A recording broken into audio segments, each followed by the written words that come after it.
हाँ चलिए। तो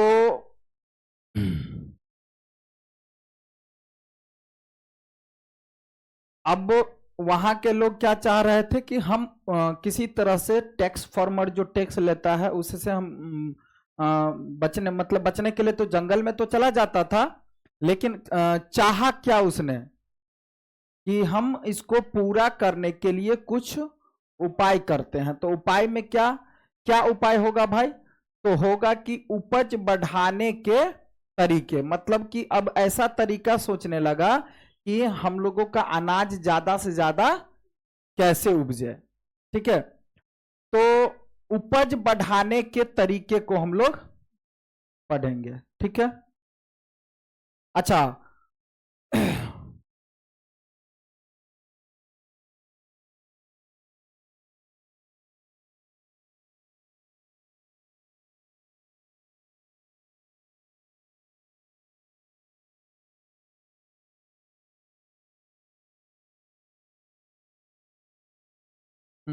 कनिष्क के बारे में बताओ।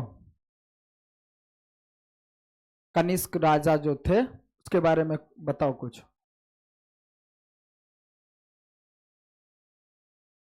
हम्म हाँ नहीं लिख लिए खरो। हाँ सुना देवे तब बुझ जेबे ना कि कम से कम है अहाँ के पास। बैसो। तो देखिए, उपजाने के लिए लोगों ने क्या तरीका अपनाया है ना।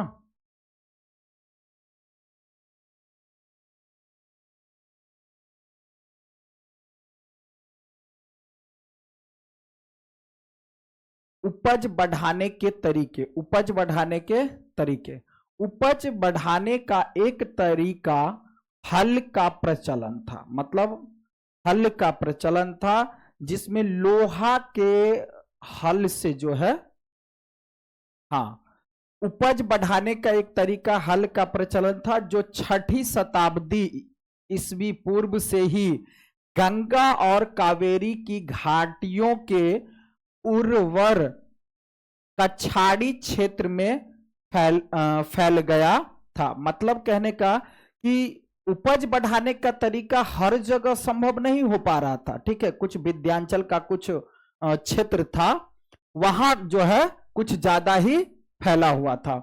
जिस क्षेत्रों में भारी वर्षा होती थी वहां लोहे के फाल वाले, वही अपनाया क्या कि लोहा के फार बनाया। ठीक है, वहां लोहे के फाल वाले हलों के माध्यम से उर्वर भूमि की जुताई की जाने लगी।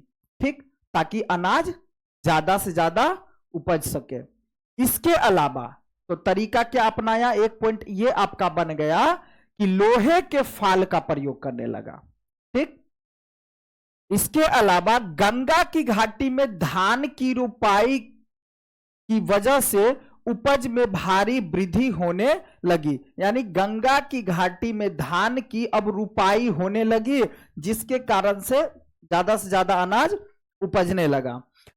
हालांकि किसानों को इसके लिए कमर तोड़ मेहनत करनी पड़ती थी, मतलब कि ज्यादा, मतलब मेहनत अब डबल हो गया देखा जाए तो। ठीक है, पहले की अपेक्षा, है ना, क्योंकि लोगों में तो गरीबी तो था ही।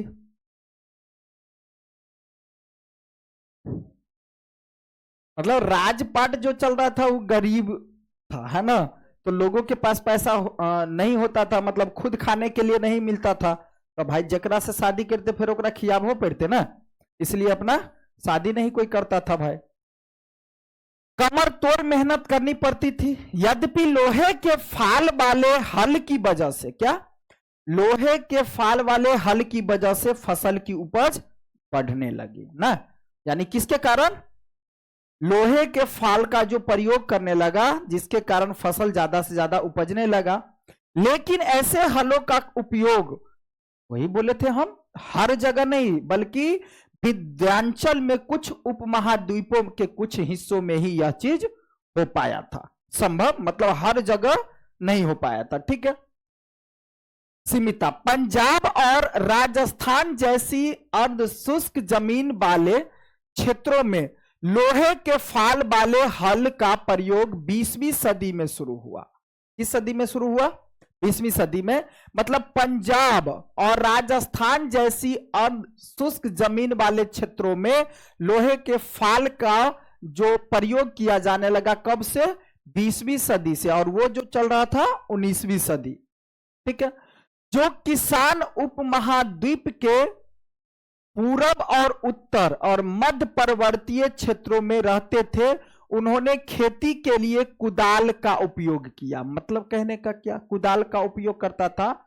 मतलब कि कुछ विंध्याचल के कुछ उपमहाद्वीप में तो लोहे का फाल बना करके जो है सो प्रयोग किया, लेकिन पर्वतीय जो क्षेत्र था और पूर्वी उत्तर का जो क्षेत्र था, वहां के लोग कुदाल का प्रयोग करते थे। कुदाल का प्रयोग इसलिए करते थे क्योंकि वहां घास वगैरह बड़ा बड़ा ज्यादा हुआ करता था। तो क्या बोलते हैं उसको, फाल से जो है सो खोदने में, मतलब जमीन को खोदने में नहीं बनता था, इसलिए कुदाल का प्रयोग करता था। तो ऐसे इलाकों के लिए कहीं अधिक उपयोगी था क्या? कुदाल। ठीक।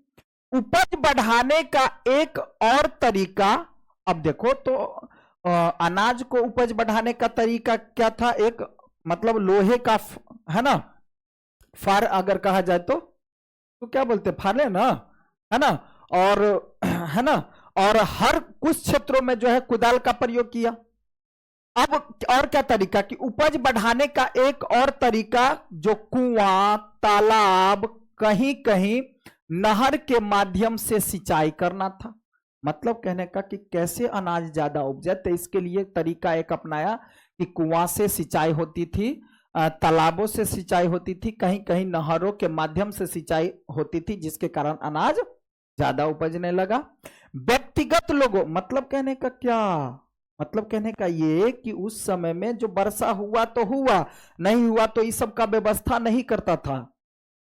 जैसे हम लोग है, पहले जो लोग जो खेती वगैरह करता था तो समय समय पर पानी ऑलरेडी दे देता था, आ जाता था पहले पानी, समय पर वर्षा हो ही जाता था।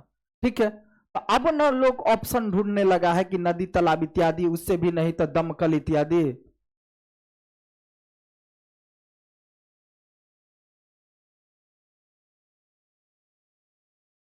व्यक्तिगत लोगों और कृषक समुदाय ने मिलकर सिंचाई के साधन निर्मित किए, मतलब सिंचाई का व्यवस्था किया ताकि अनाज ज्यादा से ज्यादा उपजे। और ये कौन? सब लोग मिल करके।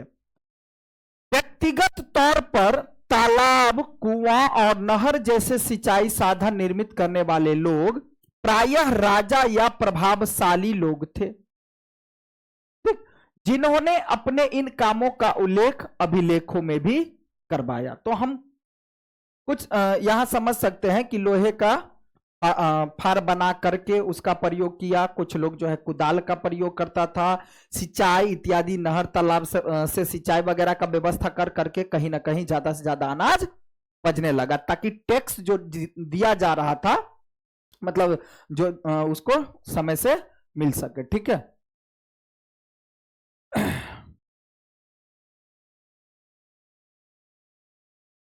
चलो मनुस्मृति को कुछ पढ़ लेते हैं। मनु के द्वारा लिखा गया मनुस्मृति है। ठीक है। सीमाओं का महत्व। मनुस्मृति आरंभिक भारत का सबसे प्रसिद्ध विधि ग्रंथ है। मतलब मनुस्मृति में एक प्रकार से वह ग्रंथ होता है जिसमें कुछ विधि, नियम इत्यादि वगैरह लिखा होता है, और यह मनु के द्वारा लिखा गया था। इसे संस्कृत भाषा में 2री शताब्दी ईसा पूर्व और 2री शताब्दी ईस्वी के बीच लिखा गया था। मतलब 2री शताब्दी ईसा पूर्व से लेकर के 2री शताब्दी ईस्वी तक के बीच लिखा गया था। इस ग्रंथ में राजा को यह सलाह दी गई है, एक नियम कानून होता है ना, वह चीज लिखा हुआ था। यह मनुस्मृति क्या था? एक ग्रंथ जो मनु के द्वारा लिखा गया था। इस ग्रंथ के जरिए राजा को सलाह दी गई, क्योंकि सीमाओं की अभी अनभिज्ञता के कारण विश्व में बार बार विवाद पैदा होते हैं, इसलिए उसे सीमाओं की पहचान के लिए गुप्त निशान जमीन में गाड़ कर रखने चाहिए। मतलब कहने का क्या कि राजा को एक सलाह दिया गया। क्या सलाह दिया गया? मनुस्मृति ग्रंथ के द्वारा सलाह दिया गया। क्या सलाह दिया गया भाई? सलाह यह दिया गया कि कहीं ना कहीं कारणवश, यानी कि चूंकि सीमा जो होता है, जैसे एक राजा होता है, कोई दूसरा राजा उधर से है, तो दोनों का जो सीमा होता है ना, तो उस सीमा के बारे में अनभिज्ञता, मतलब कि एक प्रकार से कहा जाए कि अब ज्ञान नहीं है, मतलब भूल गए हैं, या कोई मतलब सीमा डालेंगे ना भाई कि यहाँ ये जो एक मेन बॉर्डर हो गया, उस सीमा से उस पार मतलब दूसरे राजा का राज चल रहा है, इस पार मतलब मेरा चल रहा है, ठीक है, इस तरह से। तो के कारण विश्व में बार बार विवाद और सीमा को लेकर के क्या होता है, बार बार झगड़ा होता रहता है। कभी वो कह देता है वहां तक था मेरा सीमा, वो कह देगा यहां तक था मेरा सीमा, है ना, इस तरह की बातें। तो इसलिए ताकि सीमा के कारण विवाद न हो, तो मनुस्मृति में बताया गया था, राजा को सलाह दिया गया था क्या, कि जमीन के अंदर निशान के तौर पर जमीन के अंदर कुछ गाड़ दिया जाए। जमीन के अंदर क्या किया जाए? कुछ गाड़ दिया जाए। अब क्या क्या सामान गाड़ने को कहा, सो देखो, या तो गाड़ने के लिए क्या सब गाड़ दिया जाए, पत्थर गाड़ दो, या कुछ हड्डियां गाड़ दो, या फिर गाय के बाल को गाड़ दो, या फिर कुछ भूसी वगैरह वो सब जो है अंदर में गाड़ दो, यानी डाल दो। राख या खपटा, खपटा जानता है ना, खपरा के घर, ठीक है, वही के खपटा। गाय के सूखे गोबर इत्यादि सब उसमें डाल दो सीमा पर, ताकि जो है अगर उसको खोदा जाएगा तो ये सब निकलेगा, तो समझ में आ जाएगा। अब जैसे मान लो कि मान लो इधर किसी का क्षेत्र है, इधर किसी का क्षेत्र है, ये हो गया आपका बॉर्डर। अब इसमें क्या करेगा भाई, कुछ ये सब जो सामान है उसको डाल दिया जाएगा। अब ऊपर से तो जमीन रहेगा, अभी अंदर में रहेगा। तब मान लो हो सकता है कि इधर का राजा ये बताने लगे कि मेरा जमीन यहां तक, मेरा सीमा यहां तक है, तब तो इसको खोद करके निकालेगा, तो यहां वो चीज मिलबे नहीं करेगा, तो यहां मिलेगा। जैसे गांव घर में देखे तो भाई ईंटा या पत्थर सब गाड़ दे पिलर जाका, है ना, पहले ईंटा गाड़ा जाता था, तुम लोग ये सब जानता है कि ईंटा जे गाड़ दै छलै, ईंटा खोदलक तो कहै छलै एतऽ से ओइ दियाद के, एतऽ से ओइ दियाद के। अभी तो एनाहिते हुए, हाँ, ईंटा वगैरह के। लेकिन अब ई कह देलक एकटा ज्यादा ऊंचा तक दे दे है, लेकिन पहले ऊंचा तक नहीं दिया जाता था, बल्कि मिट्टी के अंदर गाड़ दिया जाता था, ठीक है। तो यही बात, ये सब सामान याद रखना, ठीक है।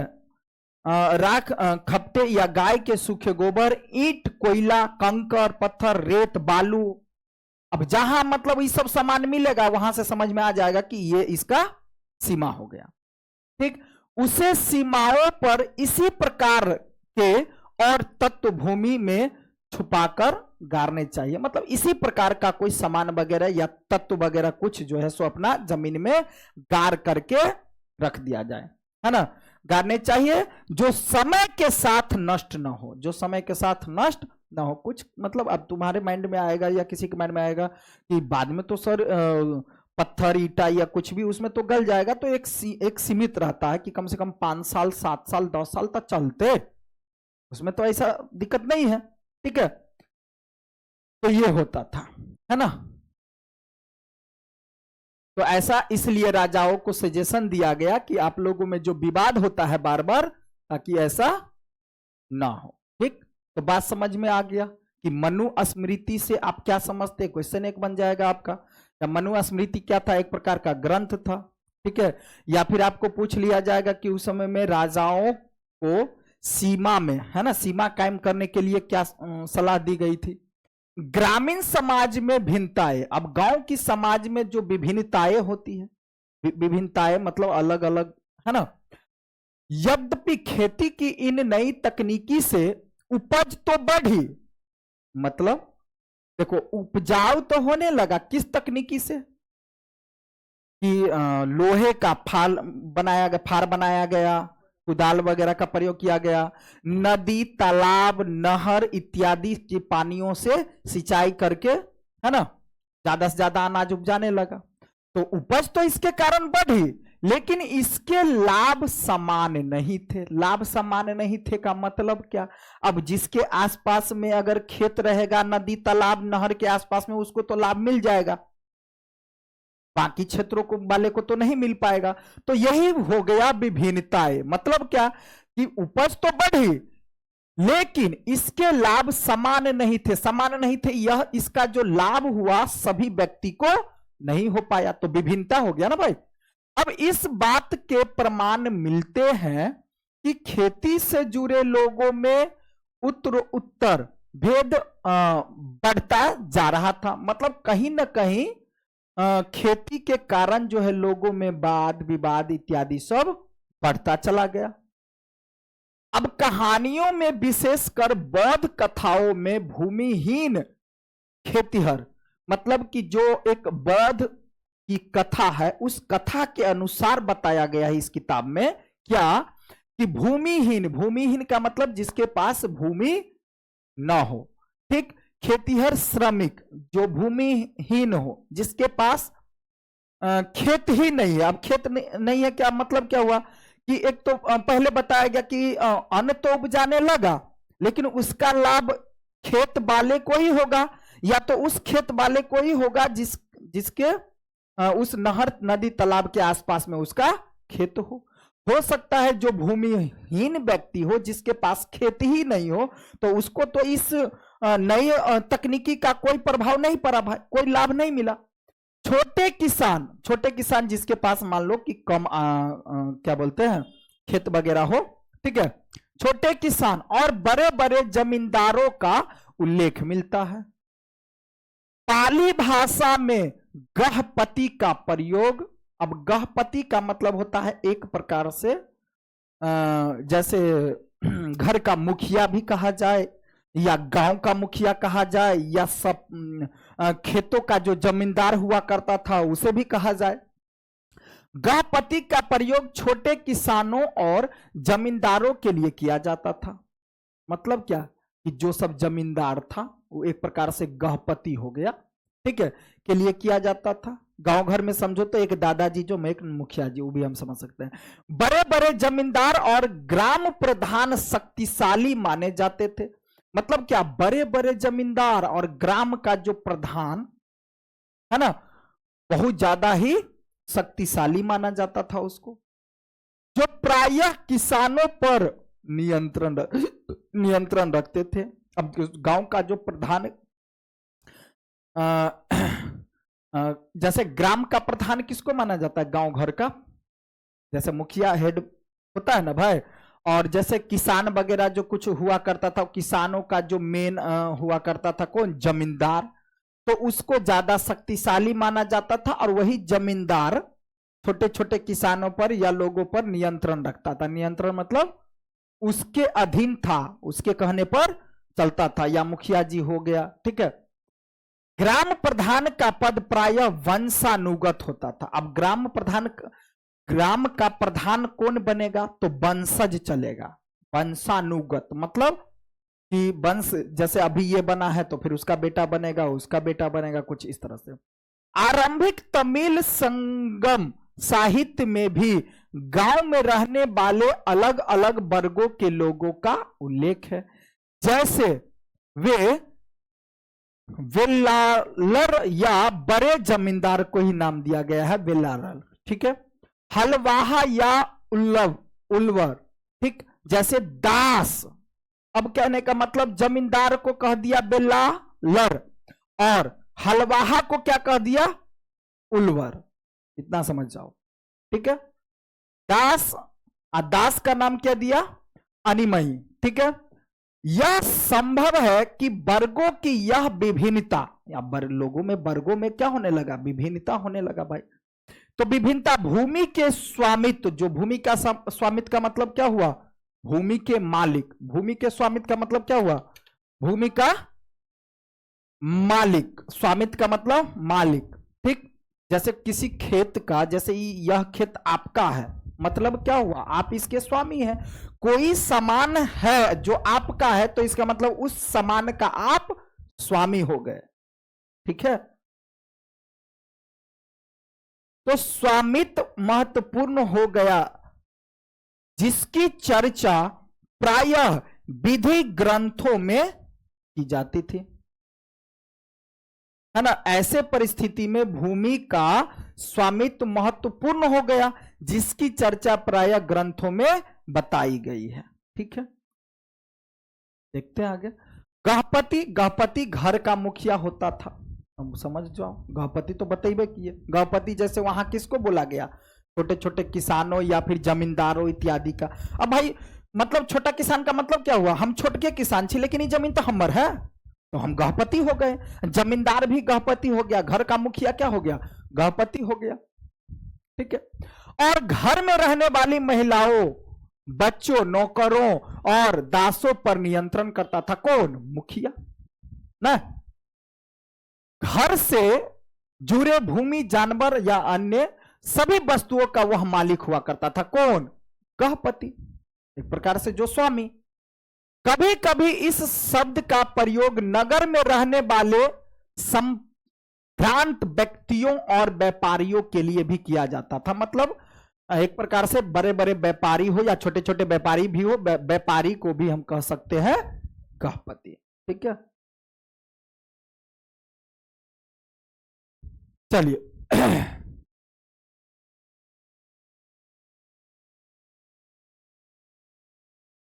अब एक छोटे गांव का जीवन, एक छोटे गांव का जीवन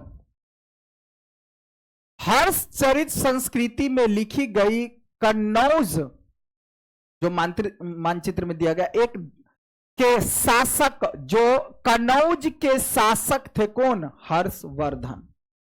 ठीक, की जीवनी है। इसके लेखक हर्षवर्धन की जीवनी है। इसके लेखक वानभट्ट थे। ठीक, इसके लेखक कौन थे? हर्षचरित्र संस्कृति में लिखी गई जो बातें था, जो कन्नौज वंश के शासक हर्षवर्धन, इसके बारे में इस किताब में दिया गया है।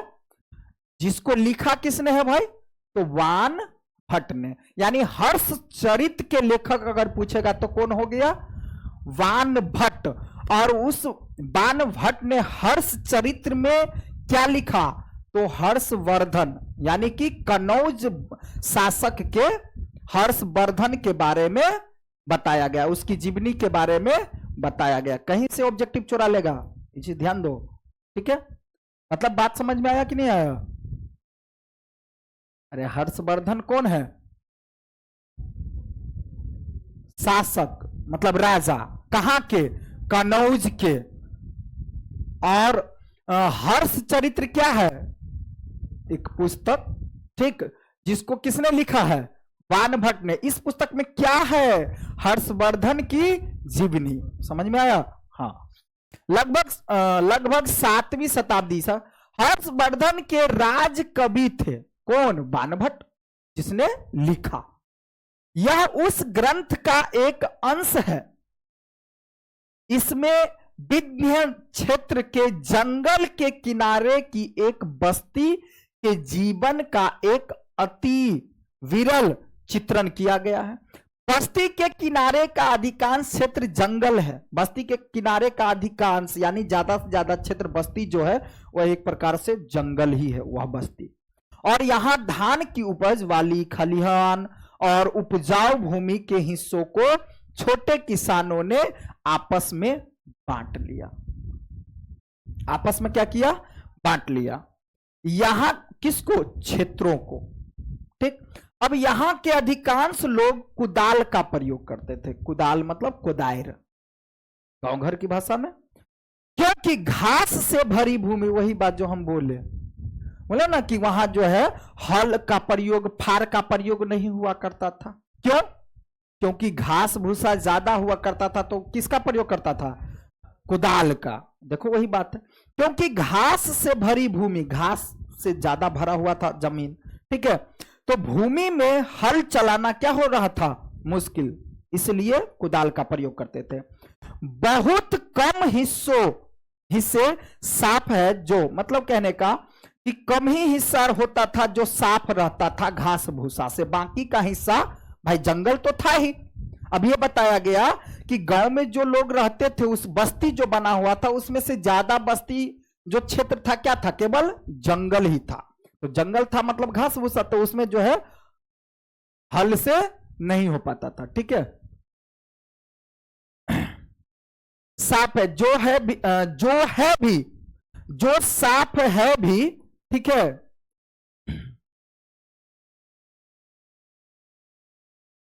जो साफ है भी, है ना, उसकी काली मिट्टी काले लोहे जैसी सख्त है। मतलब उसका जो मिट्टी है ना, बिल्कुल काला मिट्टी है, और वो भी काला मिट्टी कैसा, लोहा जैसा मजबूत। यहां लोग, जिसको हम कह सकते हैं बंजर जमीन, बंजर जिसमें अनाज उगाना कठिन था, अब यहां लोग पेड़ की छाल के कट्ठर लेकर चलते हैं, फूलों से भरे अनगिनत बोरे, अलसी, अलसी जानता है तुम लोग, सन, सन,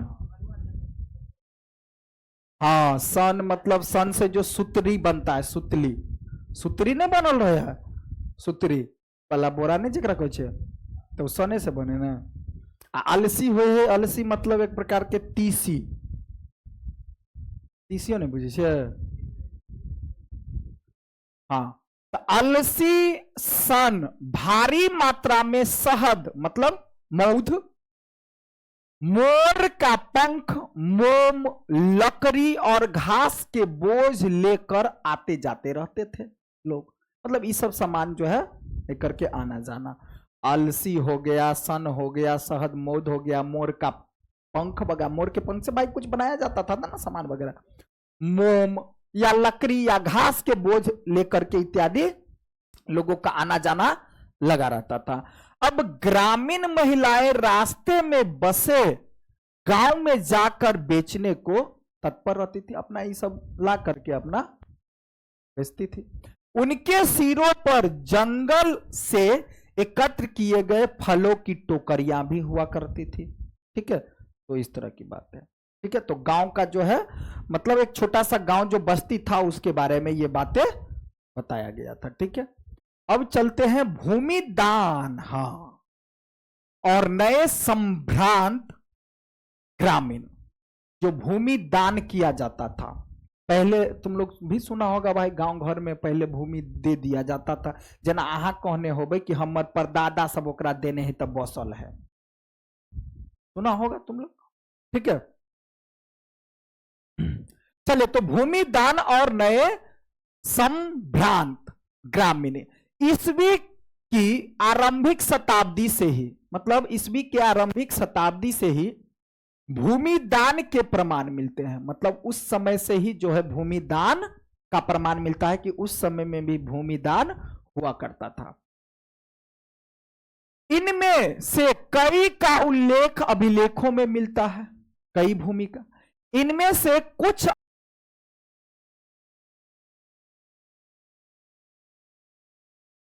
इनमें से कई का उल्लेख भी अभिलेख में लिखा गया है, बताया गया। इनमें से कुछ अभिलेख पत्थर पर लिखे गए थे, लेकिन अधिकांश को, ज्यादातर जो है लिखा गया था किस पर, ताम्रपत्र। ताम्रपत्र जानता है,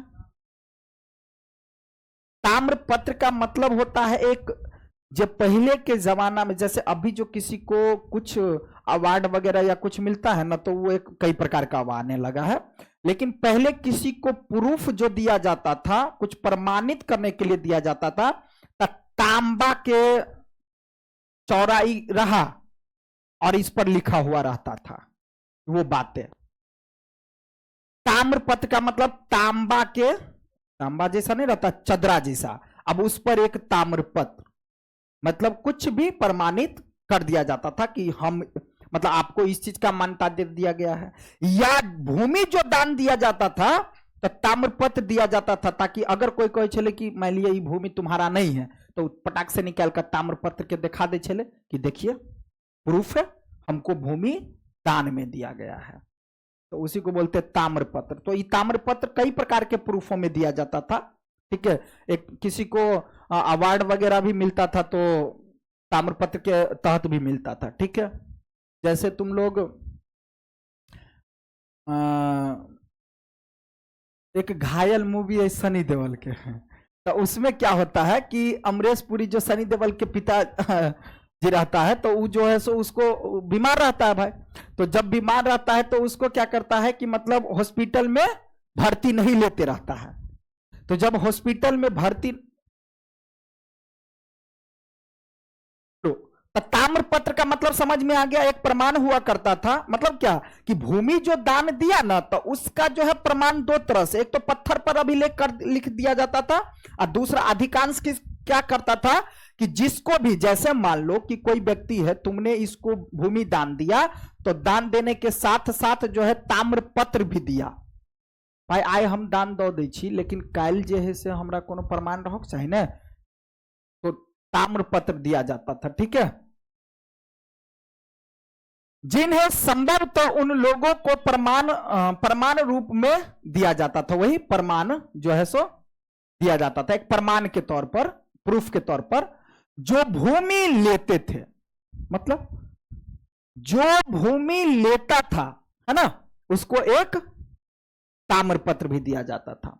अब भूमि दान के जो प्रमाण मिले हैं वे साधारण तौर पर धार्मिक संस्थाओं या ब्राह्मणों को दिए गए थे। मतलब कहने का कि भूमि ज्यादातर जो दान दिया गया था, किसको दिया गया था? ब्राह्मणों को दिया गया था, है ना, या फिर धार्मिक संस्था के लिए, धर्म की संस्था के लिए भी दिया जाता था। अब अधिकांश अभिलेख संस्कृत में थे, ज्यादा से ज्यादा जो अभिलेख था किसमें था भाई? संस्कृत में हुआ करता था। विशेषकर 7वीं शताब्दी के बाद के अभिलेख के कुछ अंश संस्कृत में है और कुछ तमिल भाषा में, कुछ तेलुगु भाषा में, जैसी स्थानीय भाषाओं में। आइए एक ऐसे अभिलेख पर ध्यान से विचार करते हैं, जिसमें से एक अभिलेख क्या है? प्रभावती जी का। प्रभावती के पास भी काफी भूमि था, ठीक है। तो प्रभावती गुप्त आरंभिक भारत के एक सबसे महत्वपूर्ण शासक, जो महत्वपूर्ण शासक जो थे, कौन? चंद्रगुप्त द्वितीय, इसकी पुत्री थी। जो वाकाटक वंश के जो रुद्रसेन द्वितीय, कौन? रुद्रसेन द्वितीय के साथ इसका शादी हुआ था। किसका? प्रभावती का। अब रहा एकर विवाह तो एक बहुते रहे भैल, क्योंकि राजा था भाई, और राजा को तो पता ही है कितना हुआ करता था, है ना, तो बहुते विवाह भैल रहे। लेकिन नाग वंश के एक कुबेर नागा महिला रहे, शायद कुबेर नागा महिला, जिसकी पुत्री थी ये प्रभावती। भैल तो रहे बहुते ना, तो एक महिला थी जो नाग वंश के कुबेर नागा महिला, जिसके साथ इसका शादी हुआ था, तो उसकी बेटी, है ना। और इसका जो विवाह हुआ था किसके साथ? रुद्रसेन द्वितीय के साथ, ठीक है। तो वही प्रभावती गुप्त आरंभिक। अब देखो, रुद्रसेन द्वितीय, रुद्रसेन, इसका जो है वंश अलग था, और इसको तो बताइए किया ना, ये वाकाटक परिवार का था। कौन? ठीक है। प्रभावती गुप्त आरंभिक भारत के एक सबसे महत्वपूर्ण शासक चंद्रगुप्त द्वितीय की पुत्री थी। कौन? प्रभावती। उसका विवाह, किसका विवाह? प्रभावती का विवाह दक्कन पठार के वाकाटक परिवार में हुआ था, जो कि रुद्रसेन था, ठीक। जो एक महत्वपूर्ण, ये भी तो शासक थे भाई, शासक वंश था, मतलब शासन करता था ये भी। लेकिन कुछ दिनों के बाद एक दिवाकर, ठीक ना, इसका शायद बेटा हुआ था, ठीक है। संस्कृत धर्मशास्त्रों के अनुसार महिलाओं को भूमि जैसी संपत्ति पर स्वतंत्र अधिकार नहीं था। मतलब वही वाला बात जो कई बार पढ़े हम लोग कि जैसे भूमि जो होता है तो भूमि का मालिक पति रहता है, कन्या के नाम पर थोड़ी रहे, या तो फिर उसके बेटा के नाम पर ना। तो वही रुद्रसेन के नाम पर जो है था। अब संस्कृत धर्म शास्त्र के अनुसार महिलाओं को भूमि जैसी संपत्ति पर स्वतंत्र अधिकार नहीं था, लेकिन एक अभिलेख से पता चलता है क्या कि प्रभावती भूमि की स्वामी थी। तो भाई प्रभावती के पास इतनी भूमि आई कहां से? जब ओकर पति रुद्रसेन के नाम पर हुआ करता था, रुद्रसेन इसके नाम पर जाता कब?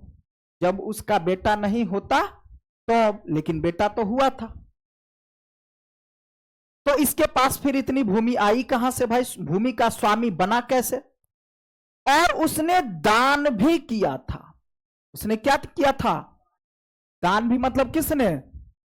प्रभावती ने। तो भाई प्रभावती के पास जमीन आया कहां से जो दान कर दिया? तो भाई रानी तो थी ही ना, तो कर ना पप्पे राजा, अब पतियो जो है से राजा, तो कहीं ना कहीं किसी एंगल से इसको तो वो अपना दान। इसका एक कारण यह हो सकता है क्या? क्योंकि वह एक रानी थी। मतलब इसका कारण पूछ रहा है, मतलब एक बताया जा रहा है कि इसके पास जमीन आया कहां से, लेकिन एक कारण यह हो सकता है इसके पास जमीन इसलिए आया होगा क्योंकि कहीं ना कहीं यह रानी थी, और इसलिए उनका यह उदाहरण एक विरल ही रहा हो सकता है रानी थी तो उसके पास जमीन। यह भी संभव है कि धर्मशास्त्रों को हर स्थान पर समान रूप से लागू नहीं किया जाता हो सकता है इस धर्मशास्त्रों को हर स्थान पर समान रूप से लागू नहीं किया जाता हो। अभिलेखों से हमें ग्रामीण प्रजा का भी पता चलता है। मतलब अभिलेख से हमको किसका? ग्रामीण प्रजा का भी पता चलता है। इसमें ब्राह्मण, किसान तथा अन्य प्रकार के वर्ग शामिल थे। मतलब क्या कि इस प्रजा में कौन सब शामिल था भाई? ब्राह्मण, किसान तथा अन्य प्रकार के कई वर्ग शामिल थे, जो शासक या उनके प्रतिनिधियों को कई प्रकार की वस्तुएं प्रदान करते थे। मतलब कहने का क्या, या तो ब्राह्मण को, किसानों को या अन्य वर्गों को भूमि दान में दिया जाता था, या कई प्रकार की वस्तुएं भी दिया जाता था। हम बोलबे कि जो ताम्र पत्र पर दिया जाता था प्रमाण केवल भूमि के लिए नहीं, बल्कि कोई भी किसी भी प्रकार की वस्तु हो या कई प्रकार की अवार्ड वगैरह या कुछ भी नाम वगैरह या कुछ भी, तो ताम्रपत्र के है ना प्रमाण हुआ करता था। अब अभिलेख के अनुसार इन लोगों को गांव के नए प्रधान की आज्ञाओं का पालन करना पड़ता था और संभवतः अपने भुगतान उसे ही देने पड़ते थे। इस प्रकार भूमि दान अभिलेख देश के कई हिस्सों में प्राप्त हुआ। मतलब भूमि दान देश के कई हिस्सों में चल रहा था। ऐसा नहीं कि केवल एक ही क्षेत्र में भूमि दान दिया जाता, इसी प्रकार से कई क्षेत्रों में भूमि दान किया जाता था। क्षेत्रों में दान में दी गई भूमि की माप में अंतर है क्या? कहीं कहीं छोटे छोटे टुकड़े तो कहीं कहीं बड़े बड़े क्षेत्र दान भी कर दिया जाता था भाई, है ना। साथ ही भूमि दान में प्राप्त करने वाले लोगों, जैसे पहले जो स्कूल तुम लोग पढ़ा होगा तो 8वां 9वां 10वां में बताए होंगे सर कि पहले जो जैसे गांव घर में जितना भी स्कूल कॉलेज इत्यादि वगैरह बनता था तो सब किसी न किसी व्यक्ति का था जमीन, और दान दिया जाता था तो सरकारी स्कूल बनता था। सरकार का काम हुआ करता था कि केवल जैसे मैथिली में एगो मास्टर साहब वाला पढ़ने है, पढ़ने से मास्टर साहब, तो सरकार क्या कर दिया था भाई, केवल एक गांव में टीचर को बहाली कर देते थे। बाकी भाई कोई गांव के मुखिया सरपंच या कोई भी व्यक्ति या किसी के पास ज्यादा जमीन है, बड़ा है, तो वो अपना भूमि दान में दे और उसके दरवाजे पर पढ़ाया जाता था। और अगर धीरे धीरे विकास हुआ तो स्कूल बनवाने की बात भी होता था, तो कोई ना कोई गांव के व्यक्ति या पंचायत के व्यक्ति जिसके पास जमीन ज्यादा हुआ करता था वही दान में देता। जैसे अभी मान लो यही जो है तो ये सोने लाल मुने लाल, अब से सब हमरा नहीं पता भाई, लेकिन कोई आदमी है जो दान में देने हैं। और जहां तक पता चल रहा है कि कापरी खानदान से सोने लाल मुने लाल के है शायद, वही पर तो मतलब प्रमाणित तो सब हो रहा है। अब किसी का भी हो वो लेकर के छीन के ओकरा, वो एक अलग बात है, कोई भी सामान लेते था वो अलग बात है, लेकिन दिया होगा भाई। तो यही मतलब बताना चाह रहे कि पहले भूमि दान में दिया जाता था, है ना। प्राप्त करने वाले लोगों के अधिकारों में भी क्षेत्रीय परिवर्तन मिलते हैं। इतिहासकारों में भूमि दान का प्रभाव एक गर्म वाद विवाद का विषय बना हुआ है। मतलब भूमि दान का जो प्रभाव एक गर्म वाद विवाद का विषय बना हुआ है। कुछ इतिहासकारों का मानना है कि भूमि दान शासक वंश द्वारा कृषक यानी कृषि को नए क्षेत्र में प्रोत्साहित करने की एक रणनीति थी, जबकि कुछ इतिहासकारों का कहना है कि भूमि से यानी भूमि दान से दुर्बल होते राजनीतिक प्रभुत्व का संकेत मिलता है। मतलब कहने का कि भूमि दान देने के भी पीछे कहीं ना कहीं राजनीतिक बताया जा रहा है, अर्थात राजा का शासक सामंतों पर दुर्बल होने लगा। यानी राजा का जो शासक यानी शासन लोगों पर दुर्बल मतलब कमजोर पड़ने लगा। उस के कारण तो उन्होंने भूमि दान के माध्यम से अपने समर्थन जुटाने के प्रारंभ में कर दिया गया। वही बात देखो, यानी कुछ इतिहासकारों का क्या कहना है कि भूमि दान इसलिए दिया जाता था कि हमको भाई मुखिया बनना है, मतलब राजा बनना है, तो तू हमरा वोट दिए यानी समर्थन करी है, तो के लिए चल तोरा हम इकट्ठा दे दीजिए। मतलब राजनीतिक छुपा है इसमें। मतलब कुछ इतिहासकारों का कहना है कि इस कारण बस से भी भूमि दान दिया जाता था। अभी 500 दे है, हाँ 10 दिन तक जब मुर्गा तोड़ित रहे से आ?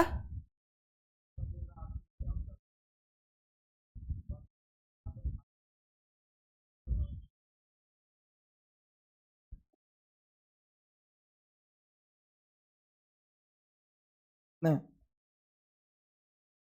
ठीक प्रारंभ कर दिया।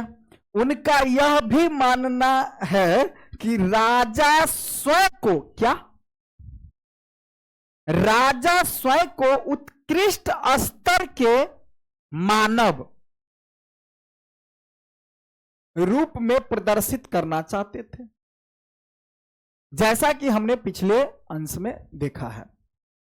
उनका नियंत्रण ढीला होता जा रहा था, इसलिए वो अपनी शक्ति का आडंबर प्रस्तुत करना चाहते थे। तो वही बात हुआ कि उसकी शक्ति दुर्बल होती जा रही थी। किसकी? राजा के, शासक की। तो शासक मेरा बढ़िया से बना रहे, मजबूत प्रबल बना रहे, इसलिए भूमि दान में दे दिया जाता था भाई। ठीक है, लगभग बातें अब खत्म में है। चलो अब थोड़ा सा इसको भी देख लेते हैं। प्रभावती, गुप्त और दंगुन। हाँ, प्रभावती एक बात और यहां थोड़ा सा तुम समझ सकता है कि प्रभावती देखेगा तो देखो यहां प्रभावती गुप्त वंश के, मतलब गुप्त क्यों लगाई है भाई? इसके पिताजी चंद्रगुप्त, पति रुद्रसेन। तो कोई कोई जो, अब देखो पिताजी वाला वंशज नहीं रहता है, जना आप बतेने छली ना कि कोनो जात लड़की की कोई जाति नहीं होती है। बताए ही थे, लड़का के जाति फिक्स हुए है, लेकिन लड़की के जाति किया। तो लड़की जय जात के लड़का से शादी करते होकर जात कहते, है ना। हाँ, जब तक कुमार है तब तक जात, शादी चाहे जिसके साथ हो गया उसका वही जात। तो लेकिन यहां प्रभावती गुप्त पिता के अनुसार ही अपना नाम रखी है, वंश, क्योंकि रुद्रसेन का वंश अलग था और इसका वंश अलग था, लेकिन इसने क्या किया, पिताजी वाला ही वंश रखी। ठीक है, चलो, प्रभावती गुप्त और दंगुन गांव, है ना। प्रभावती गुप्त ने अपने अभिलेख में यह कहा, क्या कहा अभिलेख में, तो प्रभावती ग्राम कुटुंबिनों यानी गांव के गृहस्थ और कृषक, कुटुंबिनों का मतलब गांव के गृहस्थ या फिर कृषक, गृहस्थ मतलब खेती गृहस्थी करो वाला या किसान, ब्राह्मण और दंगुन गांव के अन्य वासियों को आदेश देती है। आपको ज्ञात होगा कि कार्तिक शुक्ल पक्ष की द्वादशी तिथि को धार्मिक पुण्य प्राप्ति के लिए इस ग्राम को जल अर्पण के साथ आचार्य चनाल स्वामी को दान दिया, यानी दान किया गया है। आपको इनके सभी आदेश का पालन करना होगा, यानी करना चाहिए। एक अग्रहार के लिए उपयुक्त निम्नलिखित रियायतों का निर्देश भी देती हूं, यानी प्रभावती कहती है ना, इस गांव में पुलिस या सैनिक प्रवेश नहीं करेंगे, यानी प्रवेश नहीं करेंगे। दौरे पर आने वाले शासकीय अधिकारियों को यह गांव घास देने और आसन में प्रयुक्त होने वाली जानवरों की खाल और कोयला देने के दायित्व से मुक्त है। साथ ही वे मदिरा मतलब दारू शराब इत्यादि सबको मदिरा बोला जाता है, मदिरा पानी इत्यादि सब नहीं लेना चाहिए। ठीक है, तो मदिरा खरीदने या नमक के लिए खुदाई करने के राजसी अधिकार को कार्यान्वित किए जाने से मुक्त है। बिल्कुल, इस गांव को खनिज पदार्थ और खदीर वृक्ष के उत्पाद देने से भी बिल्कुल छूट, हर चीज के लिए छूट कर दिया गया। फूल और दूध देने से भी छूट है। इस गांव का दान, इसके भीतर भी संपत्ति और बड़े छोटे सभी कर मतलब टैक्स सहित किया गया है। इस राज्यादेश को, यानी राज्य में जो आदेश को 13वीं राज्य वर्ष में लिखा गया है और इसे चक्रदास के उत्कीर्ण किया गया, चक्रदास के द्वारा उत्कीर्ण किया गया था। मतलब जो भी बातें बताया गया था कि मतलब कि प्रभावती के द्वारा इन सब चीजों को छूट दे दिया गया है या कुछ चीजों पर प्रतिबंध लगा दिया गया है। अब भूमि दान के प्रचलन से राज्य तथा किसानों के बीच संबंध की झांकी मिलती है, जो भूमि दान किया जाता था। लेकिन कुछ लोग ऐसे भी थे जिन पर अधिकारियों या सामंतों का नियंत्रण नहीं था। हाँ, मतलब कि कुछ लोग ऐसे थे जिन पर किसी शासक का नियंत्रण नहीं था, जैसे कि पशुपालक, संग्राहक या शिकारी या मछुआरे या शिल्पकार, है ना, इत्यादि। और जगह जगह घूमकर खेती करने वाले लोग, सामान्यतः ऐसे लोग अपने जीवन और आदान प्रदान के विवरण नहीं रखते थे। मतलब अपना जीवन यापन जो करता था ना, ये सब लोग कौन, मछुआरा, मलाह टाइप में समझ लो, या कोई शिकारी, आज यहां शिकार किया, वहां शिकार किया, वहां शिकार किया, ठीक है, या फिर कुछ पशुपालक इत्यादि या शिल्पकार इत्यादि सब जो है, जो घूम घूम करके खेती वगैरह सब जो करता था, उस सब जो है अपने जीवन का कुछ ज्यादा प्रमाणित नहीं करता था, मतलब ब्यौरा नहीं रखता था। मतलब बोलते हैं ना कि मतलब उसके बारे में कोई ज्यादा जानकारी नहीं। ठीक है, अलग अलग क्षेत्रों में हुआ, जैसा कि विकास कहां हुआ भाई? 6ठी शताब्दी ईसा पूर्व में उपमहाद्वीप के अलग अलग क्षेत्रों में हुआ, जैसा कि हमने पढ़ा है। इनमें से अधिकांश नगर महाजन पदों की राजधानियां थे। महाजन पदों की राजधानियां में जैसे नहीं पढ़े थे हम लोग, पटना, मगध इत्यादि सब पढ़े थे ना भाई, वजी उजी कब के बारे में, कौशल सब के बारे में पढ़े थे ना, वही। सभी नगर संचार मार्गों के किनारे बसे थे। पाटलिपुत्र जैसे कुछ नगर नदी मार्ग के किनारे बसे थे। अब महाजन पद में से कुछ ऐसा था कि नदी के किनारे, जैसा कि एग्जाम्पल में पाटलिपुत्र के बारे में हम लोग देख समझे है ना कि गंगा नदी के किनारे बसा, कैसे कैसे किसने क्या किया था बताए थे ना, कहानी पता है ना। ठीक, ये सब एक बार पढ़ लेना। अब उज्जैन जैसे अन्य नगर, उज्जैन भी था एक नगर महाजन पदों में, नगर भूतल मार्गों के किनारे थे। इसके अलावा पुहार जैसे नगर समुद्र तट पर थे, जहां से समुद्र। नगर के बारे में बताया जा रहा है कि नगर, कौन सा नगर किस स्थिति में कहां कहां बसा हुआ था। तो कुछ नगर नदी के किनारे बसा हुआ था, कुछ नगर जो है भूतल पर यानी जमीन पर प्रॉपर बसा हुआ था। इसके अलावा पुहार जैसे नगर जो है समुद्र के तट पर बसा हुआ था, कुछ समुद्री इलाकों में, जहां से समुद्री मार्ग प्रारंभ हुए।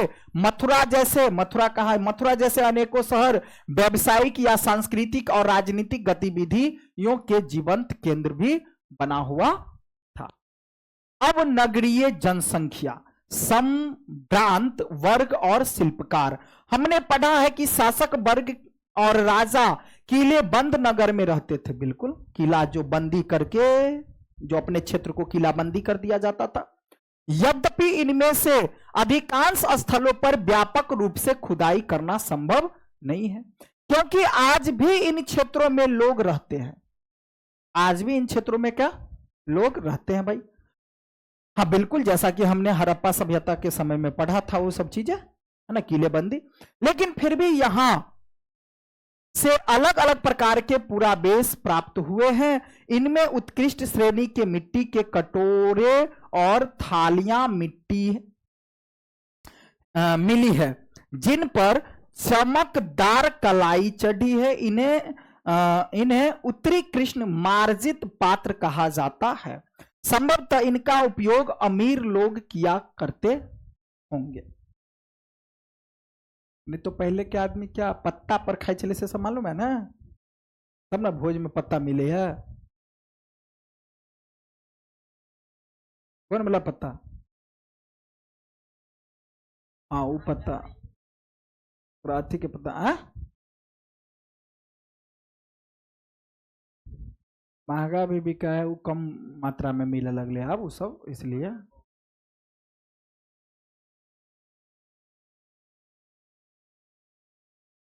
ठीक है, किया करते होंगे। साथ ही सोने, चांदी, कांसे, तांबे, हाथी का दांत, शीशे जैसे तरह तरह के पदार्थ के बने गहने, उपकरण, हथियार, बर्तन, सीप और पक्की मिट्टी इत्यादि सब प्रमाणित में मिला। द्वितीय शताब्दी ईसा पूर्व आते आते हमें कई नगर में छोटे दानात्मक अभिलेख प्राप्त होते हैं। अब इनमें दाता के नाम, दाता मतलब जो दान देता है, ठीक, के नाम के साथ साथ प्रायः उसके व्यवसाय का भी उल्लेख होता है। मतलब एक दाता और उसका क्या व्यवसाय था। इनमें नगरों में रहने वाले धोबी, व्यवसाय मतलब कि धोबी, ठीक है। यहां जो क्षेत्र में कुछ बताया गया था ना कि ऊपर में धोबी, कुम्हार, धोबी जानता है ना, कुम्हार जानता है, बुनकर जानता है, यह सब इत्यादि कुछ भी हम बोल सकते हैं, ठीक है। बुनकर, लिपिक, ये सब वही हुआ। बढ़ाई, बढ़ाई किसको बोलते हैं? बढ़ाई मतलब हाँ लोहार वाला जो काम करे ओकरे कोई बढ़ाई। बढ़ई, गांव घर में बढ़ई जो सुने थोबे, हाँ। कुम्हार, स्वर्णकार, लोहकार, लोहरा, हाँ नहीं कोई माना बुरा, अधिकारी, धार्मिक, ठीक, गुरु। अलवैया कहाँ देना है? अब व्यापारी और राजाओं के बारे में तकवरवा कहाँ है? राजाओं के बारे में विवरण लिखे होते। कभी कभी उत्पादकों और व्यापारियों के संघ का भी उल्लेख मिलता, जिन्हें श्रेणी कहा गया है। जिसे क्या कहा गया? एक प्रकार से श्रेणी कहा गया। यह श्रेणी संभवतः पहले कच्चे माल को खरीदी, मतलब एक सबके नाम देने गया है कि कथी सब कुछ अलग जाति भेले, ये सब कच्चा चीज के बनोबे, जैसे लोहा हुआ, कुम्हार सबका काम है मिट्टी, है ना, कुछ इस प्रकार की बातें। पहले कच्चे माल को खरीदती थी, फिर उनसे कुछ सामान तैयार करता था, जिसको प्रथम श्रेणी में रखा जाता है। ठीक है, जैसे प्रथम क्षेत्र, द्वितीय क्षेत्र, तृतीय क्षेत्र, तो तुम लोग 10वां में पढ़ा होगा ना। तैयार कर बाजार में बेच देती थी। यह संभवतः यह कि शिल्पकारों ने नगर में रहने वाले भ्रांत लोगों की बढ़ती मांग को पूरा करने के लिए कई प्रकार के लोहे उपकरण का प्रयोग किया गया हो। उपमहाद्वीप और उसके बाहर का व्यापार। अब 6ठी शताब्दी ईसा पूर्व से ही उपमहाद्वीप में नदी मार्गों और भूमार्गों का मानो जाल बिछ गया था और कई दिशाओं में फैल गया था। मध्य एशिया और उससे भी आगे तक भू मार्ग थे। समुद्र तट पर बने कई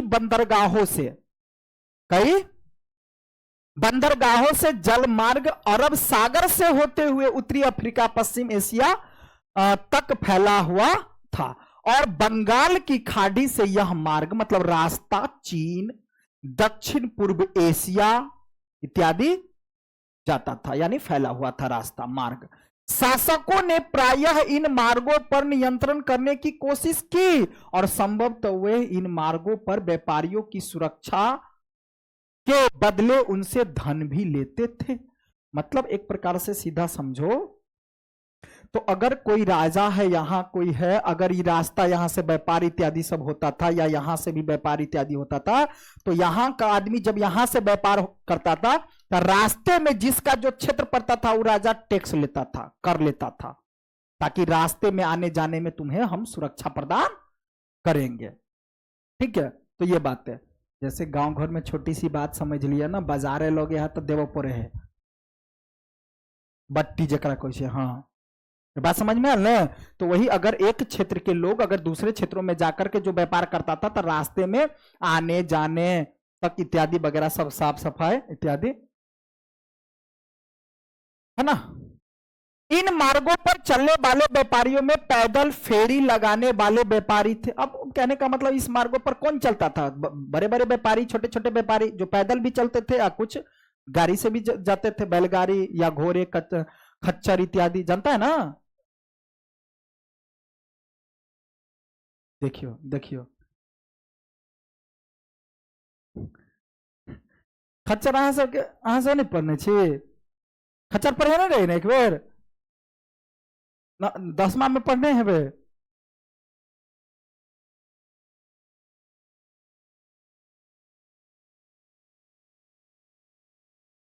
अरे अपना मन से टॉपिक अब है तो अलग के बात है, कोनो किताब में नहीं दिल रहे है, लेकिन समझ के लिए अनुवांशिकता वाला चैप्टर जो बायोलॉजी में है वही में हम समझेने छिए खच्चर के हुई से। खैर छोड़ू, 10वां वाला सबसे पूछ ले। जानवरों के दल, जब ये कहत कि खच्चर केकरा कोई तो बता दे तो सब। जानवरों के दल के साथ चलने वाले व्यापारी होते थे, साथ ही समुद्री मार्ग से भी लोग यात्रा करते थे। कौन मार्ग से? समुद्री मार्ग से लोग यात्रा करते थे। अब जो खतरनाक तो थी लेकिन बहुत लाभदायक भी होता था। खतरनाक तो था जाना आना, लेकिन फायदा हो छे दोसर क्षेत्र में जाना। अब मान लिया कोई बाजारे करला जफरा वाला सिमरी होवे, सिमरी वाला जफरा जाए तो अनहार भ जाए तो रास्ता में कहीं पैसा छीने ले, दिक्कत तो है रास्ते में, लेकिन बिकाई बढ़िया है। बाजार पर तो जेबे करो भाई, कमाए है तो। वही बात, कठिन तो था ही लेकिन फिर भी लाभ के कारण जाता था। तमिल भाषा में मसथुवन और प्रकृत में सतवा और सेठी के नाम से प्रसिद्ध सफल व्यापारी बड़े धनी हो जाते थे। क्या हो जाते थे? बड़े धनी हो जाते थे। नमक, अनाज, कपड़ा, धातु और उससे निर्मित उत्पाद, पत्थर, लकड़ी, जड़ी बूटी जैसे अनेक प्रकार के सामान एक स्थान से दूसरे स्थान तक पहुंचाए जाते थे। रोमन साम्राज्य में काली मिर्च जैसी मसाले तथा कपड़ों व जड़ी बूटी की भारी मांग थी। मतलब ये सब जो है किस क्षेत्र में, जैसे होता है ना कि अलग अलग क्षेत्रों में अलग अलग वस्तुओं का मांग होता है। मतलब तो कहने का मतलब है कि रोमन साम्राज्य में किन सब चीजों का मांग ज्यादा हुआ करता था भाई? काली मिर्च का, मसाला, कपड़ा, जड़ी बूटी की भारी मांग थी। इन सभी वस्तुओं को अरब सागर के रास्ते भूमध्य क्षेत्र तक पहुंचाया जाता था। ठीक,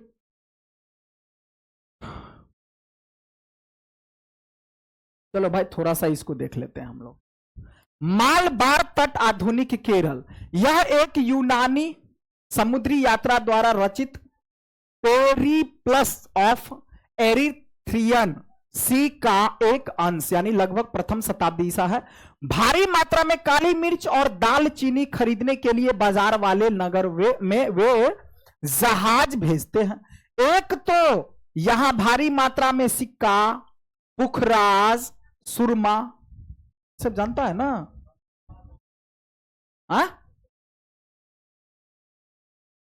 पुखराज भी मतलब कुछ सामान में से आता है। ठीक है, मूंगे, कच्चे शीशे, तांबे, टीन, शीशे का आयात किया जाता। आयात किसको बोलते हैं? आयात निर्यात नहीं पढ़े 6, 9, 10 में? मतलब जो सामान हमारे क्षेत्रों में हाँ नहीं मिलता है और दूसरे क्षेत्रों से आता है तो उसको बोलते हैं आयात। जो सामान हम अपने क्षेत्र से किसी दूसरे क्षेत्र में देते हैं उसको निर्यात बोलते हैं। ठीक है, तो इन बाजारों के आसपास भारी मात्रा में उत्पन्न काली मिर्च का निर्यात किया जाता है। इसके अलावा कच्चे कोटी, उच्च कोटि के मोतियों, हाथी के दांत, रेशमी वस्त्र इत्यादि अलग अलग प्रकार के कुछ पारदर्शी पत्थर, पारदर्शी जिससे प्रकाश आर पार कर सके उस तरह का पत्थर, हीरा और काले नग, सब जानता है ना, और कछुए की खोपड़ी का भारी मात्रा में आयात हुआ करता था। अभी भी कछुआ के खोपड़ी के बहुत प्रयोग हो, जैसे मालूम है ना? नाडु के कोडुम नाल में, अरे कछुआ के, चलो देखो, बहुमूल्य और कम मूल्यवान पत्थरों से बनाए जाने वाले मुंगों के उद्योग के पुरातात्विक साक्ष्य मिले हैं। यह संभव है कि वह बात पत्थरों को इन्हीं तटवर्ती बंदरगाहों, सिक्के और राजा कभी सिक्के और व्यापार के लिए सिक्के के प्रचलन से विनिमय कुछ हद तक आसान हो गया था। क्या हो गया था? विनिमय मतलब अब पहले सामान लेकर के जाता, वस्तु विनिमय पढ़ा होगा। वस्तु विनिमय का मतलब क्या? वस्तु लेना, वस्तु देना, मतलब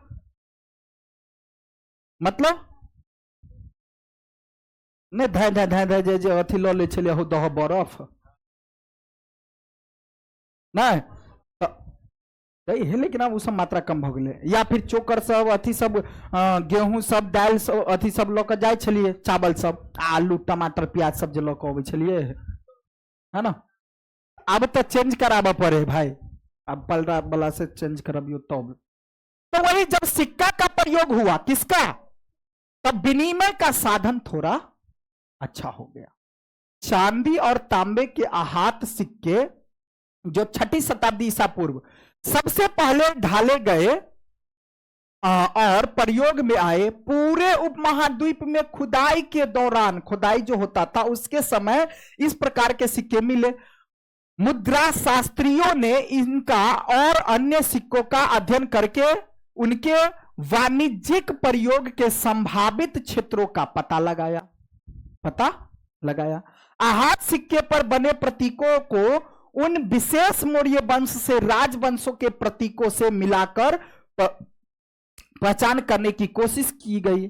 तो पता चला क्या कि सिक्कों को राजाओं ने जारी किया है। सिक्कों को किसने जारी किया भाई? राजाओं ने जारी किया। यह भी संभव है कि व्यापारियों, धनपतियों और नगरों ने इस प्रकार के कुछ सिक्के जारी किए हों। शासकों के, हाँ हो सकता है कुछ नागरिक भी या कुछ धनपति वाला भी, कुछ व्यापारी भी इस प्रकार के सिक्के जारी किए हों। शासकों की प्रतिमा नाम के साथ सबसे पहले सिक्के हिंदी यूनानी शासकों ने जारी किया था।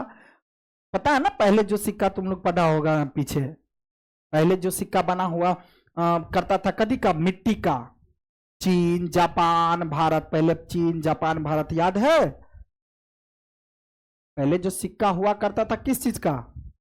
मिट्टी का सिक्का हुआ करता था, जो चीन ने पहला सिक्का जारी किया है। ठीक है, जिन्होंने द्वितीय शताब्दी ईसा पूर्व में उपमहाद्वीप के उत्तरी पश्चिमी क्षेत्रों पर नियंत्रण स्थापित किया था। हालांकि सोने के सिक्के बड़े पैमाने पर प्रथम शताब्दी ईसा पूर्व में कुषाण राजाओं ने जारी किया। किसने? कुषाण वंश के राजाओं ने जारी किया। इनके आकार और वजन तत्कालीन रोमन साम्राज्य तथा ईरान के पार्थियन शासकों द्वारा जारी सिक्के के बिल्कुल समान थे। जो उत्तर और मध्य भारत में कई पुरा स्थलों पर ऐसे सिक्के मिले हैं। सोने के सिक्कों के व्यापार प्रयोग से संकेत मिलता है कि बहुमूल्य वस्तुएं और भारी मात्रा में वस्तुओं का विनिमय किया जाता था।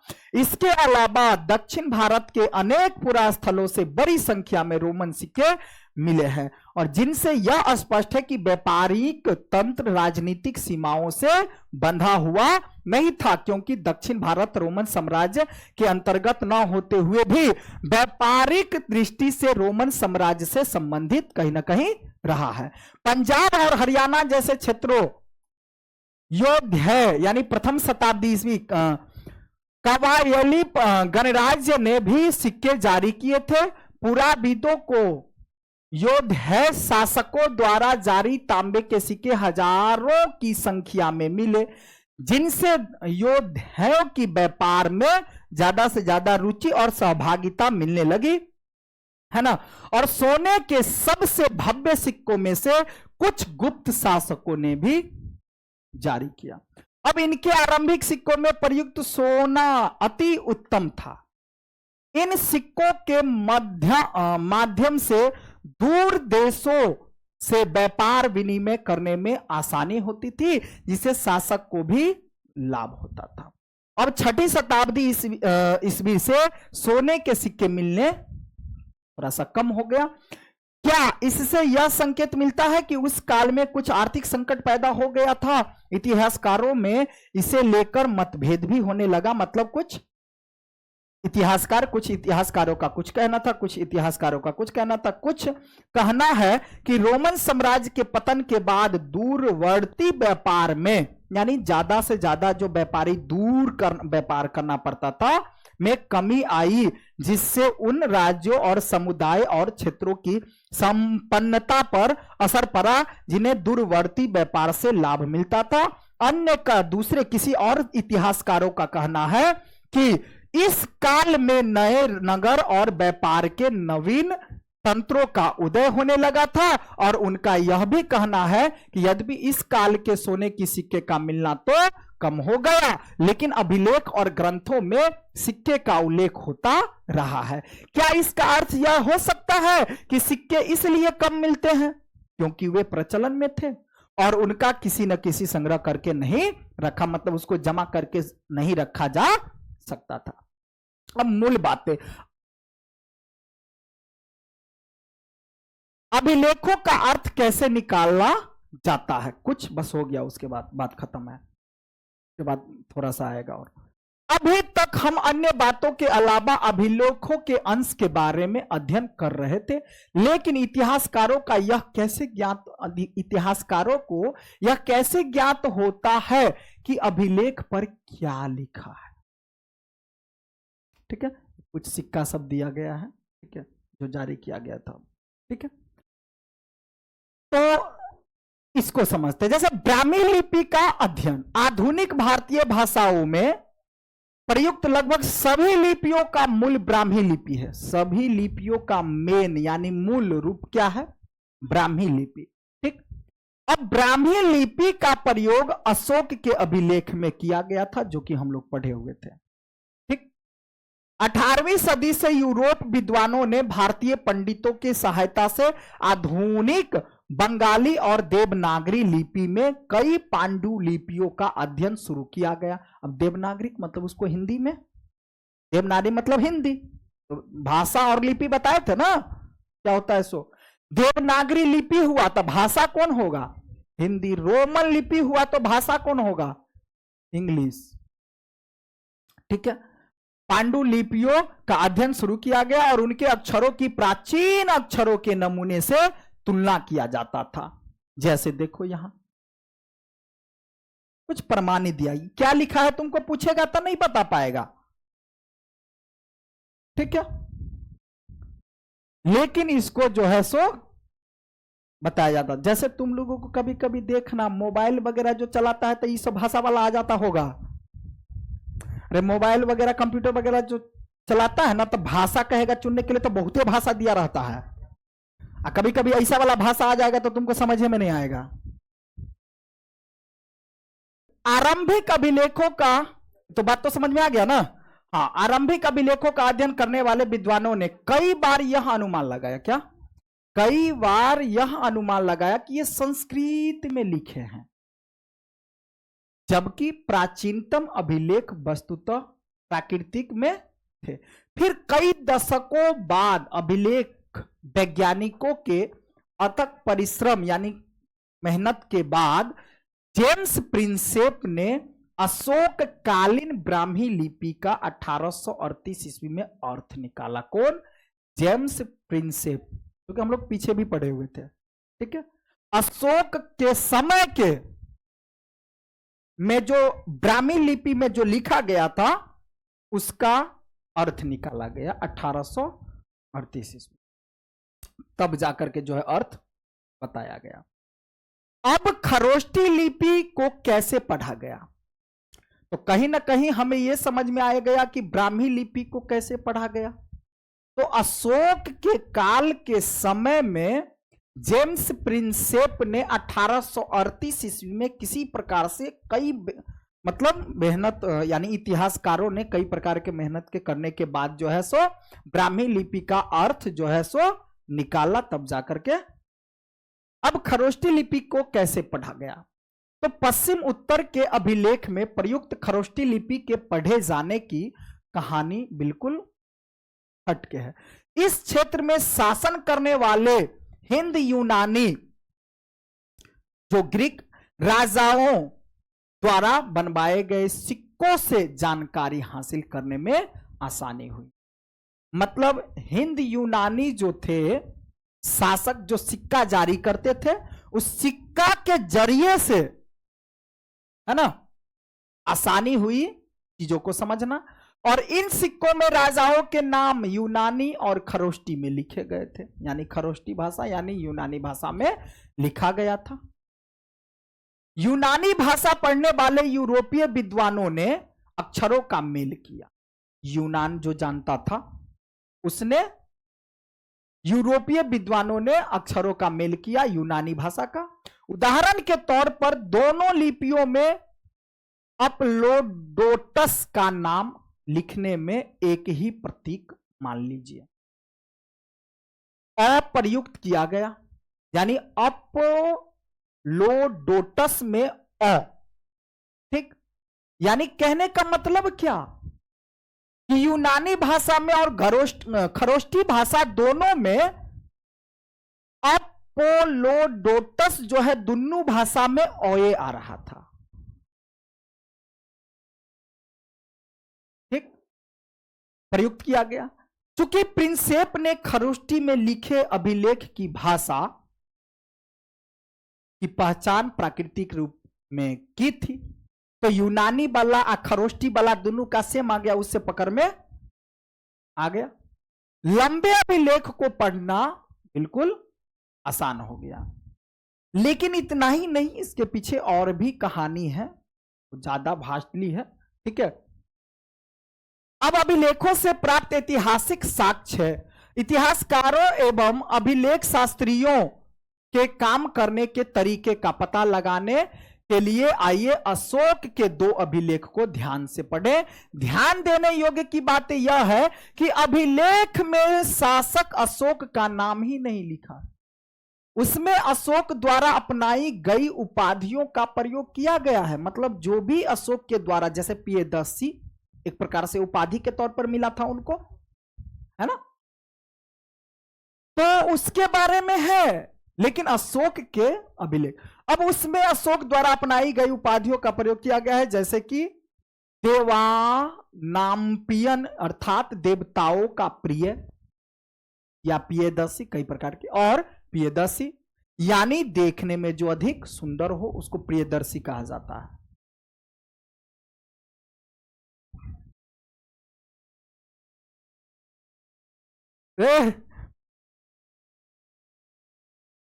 अशोक नाम अन्य अभिलेखों में मिलता है। अशोक नाम क्या दूसरे अभिलेखों में मिलता है, जिसमें उनकी उपाधियां भी लिखी है। इन अभिलेखों का परीक्षण करने के बाद अभिलेख शास्त्रियों ने पता लगाया कि उनके विषय, शैली, भाषा और पूरा लिपि विज्ञान सब में समानता है। ठीक, अतः वे इस निष्कर्ष पर पहुंच गए, मतलब रिजल्ट तक पहुंचे, कि अभिलेखों को एक ही शासक ने बनवाया था। आपने यह भी देखा होगा कि अशोक ने अपने अभिलेखों में कहा है कि उनसे पहले शासक ने रिपोर्ट एकत्र करने की व्यवस्था नहीं की थी। यदि अशोक से पहले के उपमहाद्वीपीय इतिहास पर विचार करें तो क्या आपको पता लगता है कि अशोक का यह वक्तव्य सही है? इतिहासकारों को बार बार अभिलेखों में लिखे कथकों का परीक्षण करना पड़ता है ताकि यह पता चल सके जो उनमें लिखा है वह सत्य है, संभव है या फिर अतिशयोक्तिपूर्ण है। क्या आपने ध्यान दिया है कि कुछ शब्द ब्रैकेट में लिखे हैं? अभिलेख शास्त्री प्रायः वाक्य के अर्थ स्पष्ट करने के लिए लिखा गया था। हाँ, ये एगो मुख्य बात मिल गया। क्या?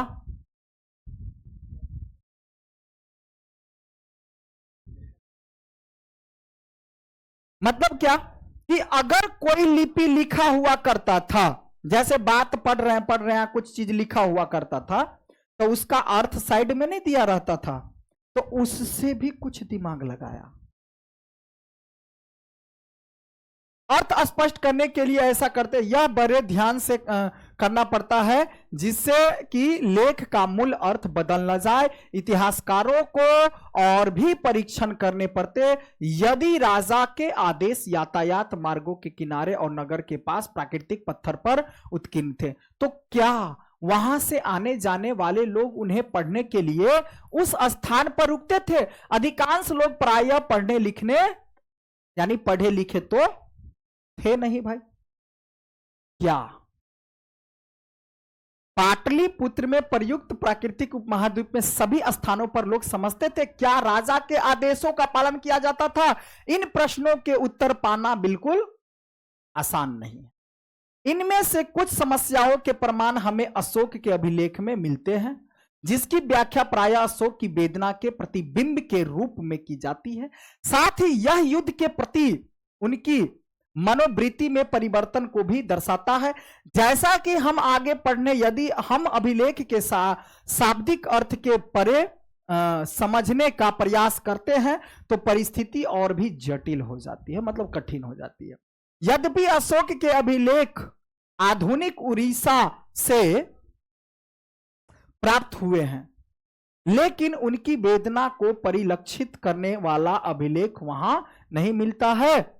अर्थात यह अभिलेख उस क्षेत्र में नहीं उपलब्ध है जिस पर विजय प्राप्त की गई थी। इसका हम क्या अर्थ लगाए? क्या राजा की नव विजय की वेदना उस क्षेत्र के लिए इतनी दर्दनाक होती होगी कि राजा इस मुद्दे पर कुछ कह न सका? कहीं ना कहीं कठिन था।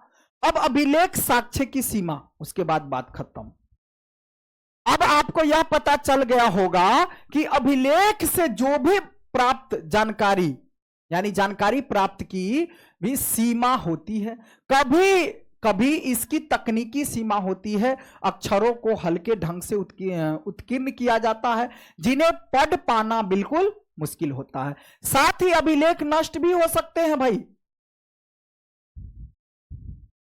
जैसे कुछ कुछ अभिलेख, तुम लोग जो कोई फिल्म देखता होगा तो उसमें देखना कि पत्थर पर या किसी चीज पर अभिलेख रहता है तो धीरे धीरे मिटा जाना या कुछ, है ना।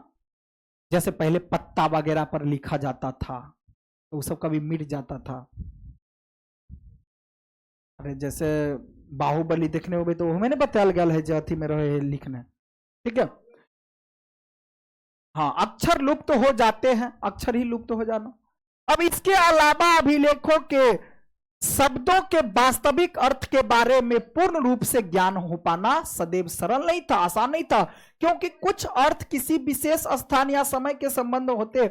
यदि आप अभिलेख के शोध पत्रों को पढ़े तो आप पाएंगे कि विद्वान इनके पढ़ने के वैकल्पिक विधियों पर चर्चा करते रहते हैं। यद्यपि कई हजार अभिलेख प्राप्त हुए हैं लेकिन सभी के अर्थ नहीं निकला। हाँ, अभिलेख तो बहुत निकला लेकिन सबका अर्थ नहीं निकल पाया, है ना। प्रकाशित किए गए मतलब सबका नहीं, या उनके अनुवाद किए गए हैं। उनके अतिरिक्त और अनेकों अभिलेख रहे होंगे जो कालांतर में सुरक्षित नहीं बचे।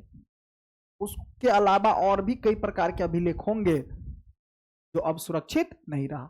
इसके अतिरिक्त और अनेकों अभिलेख रहे होंगे जो कालांतर में सुरक्षित नहीं बचे। इसलिए जो अभिलेख अभी उपलब्ध है वह संभवतः कुल अभिलेखों का ही अंश है मात्र। मतलब जितना भी अभिलेख हुआ करता है ना, अब उसमें से कुछ अभिलेखों का अंश बचा हुआ है मात्र, समझो तो, है ना। इसके अतिरिक्त एक और मौलिक समस्या यह जरूरी नहीं है कि जिसे हम आज राजनीतिक और आर्थिक रूप से महत्वपूर्ण मानते हैं उन्हें अभिलेखों में अंकित किया ही गया हो। उदाहरण के तौर पर खेती की दैनिक प्रक्रिया और रोजमर्रा की जिंदगी के सुख दुख का उल्लेख अभिलेखों में नहीं मिलता।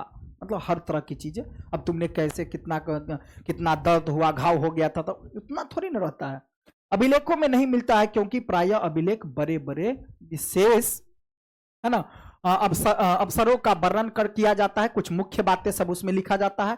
इसके अलावा अभिलेख हमेशा उन्हीं व्यक्तियों के विचार व्यक्त करते हैं जो उन्हें बनवाते थे।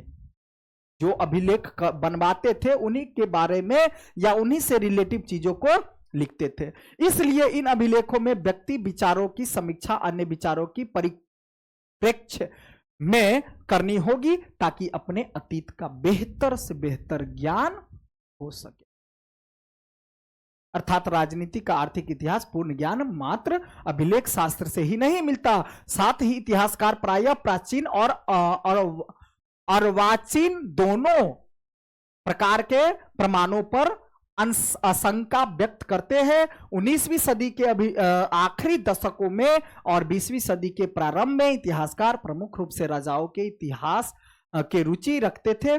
20वीं सदी के मध्य से आर्थिक परिवर्तन अलग अलग सामाजिक समुदाय के उदय के विषय में महत्वपूर्ण बन गए। हाल के दशक में ऐसे समुदाय के प्रति इतिहासकारों की रुचि बढ़ी है जो सामाजिक हाशिए पर रहे हैं। इसमें संभवतः प्राचीन स्रोत पर पुनर्विचार किया जाएगा और विश्लेषण की नई विधियां विकसित भी की जाएगी। बात हो गया खत्म।